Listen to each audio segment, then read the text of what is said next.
वलो करेक के गांव में थियो नामी एक चूहा रहता था। थियो छोटा था, यहां तक कि एक चूहे के लिए, लेकिन उसने गांव के सबसे ऊंचे बलूत से भी बड़े ख्वाब देखे। उसका ख्वाब अफसानवी पनीर का मजा चुखने के लिए चांद रात के आसमान में लटकने को कहा। एक साफ रात थियो ने चांद तक पहुंचने का फैसला किया। ये जानते हुए कि वो उड़ नहीं सकता, उसने उख्तिरा की तरफ रुजुआ किया। टहनियां और पते इकट्ठा करके उसने एक छोटा सा गुब्बारा तैयार किया। जैसे ही चांद अपने पूरे अरूज पर था, थियो ने अपने गुब्बारे को जमीन पर रखते हुए टीथर को काट पर और ऊपर तीरता रहा। दरख्तों की चोटियों और बादलों से गुजरता हुआ उससे पहले कि किसी भी चूहे से ज्यादा चांद के करीब था।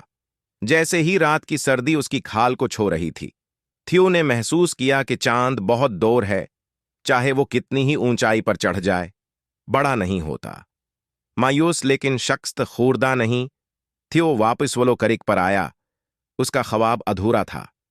फिर भी जैसे ही वो उतरा की थी, थियो को एहसास हुआ कि पनेर का चांद जिसका उसने ख्वाब देखा था वो आसमान पर नहीं था, बल्कि यहीं जमीन पर दोस्तों से घरा हुआ था और मुश्तरका ख्वाबों की गर्मजोशी और